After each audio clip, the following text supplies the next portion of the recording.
Alors mes amis, aujourd'hui je vous reçois avec une belle parole de Jean. Une parole qui est un peu longue, puisque c'est le récit de l'aveugle de naissance. En sortant du temple, Jésus vit sur son passage un homme qui était aveugle de naissance. Pour moi, c'est jamais innocent quand j'entends l'expression « en sortant du temple ». Un jour, les chrétiens vont avoir à sortir du temple parce qu'ils ne seront plus bienvenus au temple. Et un jour, Jésus va avoir une distance à prendre par rapport au temple de Jérusalem. Alors pour moi, l'expression évoque toujours un peu cette réalité-là qui se passe dans nos vies de chrétiens, qui se passe dans nos vies de croyants.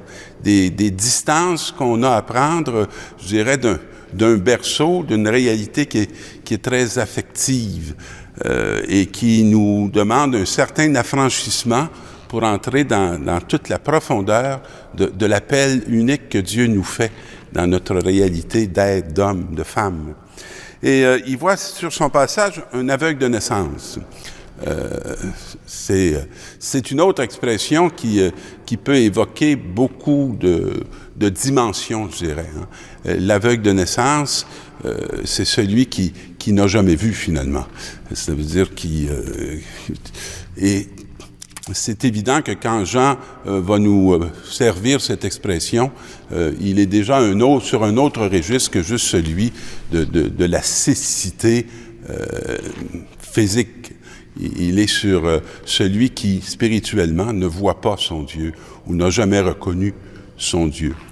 Et là, une question arrive. Maître, Rabbi, pourquoi cet homme est-il né aveugle? Est-ce que c'est le péché de lui-même ou bien de ses parents? Alors, c'est une pensée dans laquelle que Jésus n'épousera pas. Et il va immédiatement couper la réalité du péché, de la condition de cet homme-là. Et ni lui ni ses parents. Mais c'est pour que l'action de Dieu se manifeste en lui. C'est une belle façon, finalement, de voir tous les tares humaines, de dire elles ne sont pas là pour nous condamner, pour nous juger. Elles sont là pour que la réalité de Dieu puisse être révélée. Et c'est comme si déjà on nous indique qu'un des chemins où Dieu se révèle de façon privilégiée, c'est à travers nos limites, nos faiblesses, nos fragilités. Et il lui dit, il nous faut réaliser l'action de celui qui m'a envoyé pendant qu'il fait encore jour. Déjà la nuit approche et personne ne pourra plus agir. Alors il va maintenant poser un geste et il crache sur de la terre, sur le sol, et avec sa salive, il fait de la boue qu'il applique sur les yeux de l'aveugle. Il lui dit, « Va te laver à la piscine de Siloé », qui veut dire « envoyer ». C'est un geste créateur. C'est un geste qu'on va retrouver au début, dans la Genèse, où avec de la boue, avec de l'argile et la salive de Dieu, il va façonner l'être humain. Alors, ça nous renvoie un peu à ce geste de création. Et vous savez que pour vraiment naître une seconde fois, il faut presque avoir les yeux complètement recouverts d'une boue qui va permettre qu'advienne chez nous et en nous un nouveau regard. Quand aussi longtemps qu'on n'aura pas renoncé à nos certitudes, à nos perceptions, on ne pourra pas découvrir cette autre façon d'exister dans la réalité. Et on le voit à travers ce geste. Et si nous sommes appelés à une conversion, si nous avons vécu une conversion profonde, c'est comme si à un moment donné, tout ce qu'on regardait de la façon qu'on le regardait, on ne peut plus le voir de la même manière. On ne peut plus voir son handicap de la même façon, on ne peut plus voir ses limites de la même façon, on ne peut plus considérer les injustices qui nous ont été faites de la même façon. On se met à voir l'action de Dieu partout, là où souvent on ne voyait que l'action des hommes et qu'on portait des sentiments d'être rejeté, abandonné, mal connu. Tout devient différent, mais sur la même réalité. Et là, qu'est-ce qui se passe? Les voisins qui étaient habitués de le rencontrer, de le voir mendier parce qu'il était aveugle et qu'il ne se tenait plus là à mendier, les uns disaient « c'est lui ». Les autres disaient « pas du tout, c'est quelqu'un qui lui ressemble ». Alors, on voit qu'il n'y a pas d'unanimité dans la perception de la foule. Il y a toujours quelque chose qui demeure litigieux. Et lui affirmait « c'est bien moi ». Alors, on a déjà une dimension importante, mais lui affirmait « cet aveugle qui a retrouvé la vue est capable d'affirmer son identité. C'est bien moi ». Et on lui demandait alors « comment tes yeux se sont-ils ouverts ?» Et il disait « l'homme qu'on appelle Jésus a fait de la boue, il m'en a frotté les yeux, il m'a dit « va te lever à la piscine de Siloé ».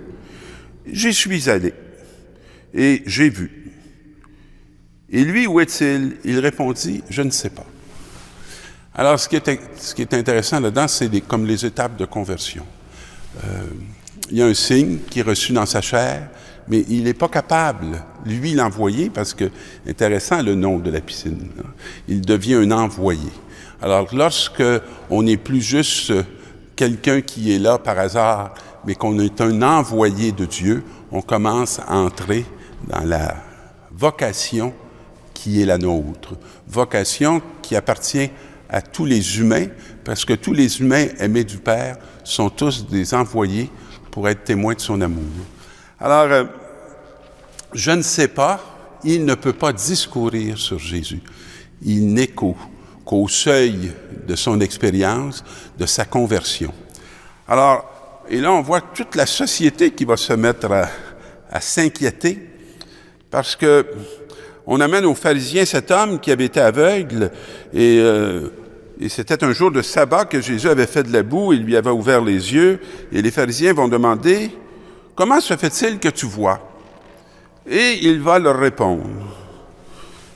Et eux, avec leur vieux regard, qui n'est pas converti, vont dire « Celui-là ne vient pas de Dieu puisqu'il n'observe pas le jour du sabbat. » Alors, ils font tomber une condamnation. Et ils sont menacés parce que Dieu fait surgir de nouveau dans cet être qui était mendiant, mais qui est devenu envoyé. Et d'autres vont répliquer, comment un homme pécheur pourrait-il accomplir des signes pareils? Alors, la foule va se mettre à questionner les pharisiens. Donc, à questionner leur certitude, à questionner leur perception. Et, à nouveau, ils vont s'adresser à l'aveugle. Alors, toi, que dis-tu puisqu'il t'a ouvert les yeux? Et cet homme dit, c'est un prophète. Les Juifs ne voulaient pas croire que cet homme qui maintenant voyait avait été aveugle. Négation de la réalité. Et on voit tout ce discours qui va commencer. Alors, on va aller vers les parents. Mais les parents qui ne voudront pas s'affirmer par peur des Juifs et qui vont dire « il est assez grand, demandez-lui à lui-même ». Et on va donc revenir à cet aveugle pour lui reposer la même question.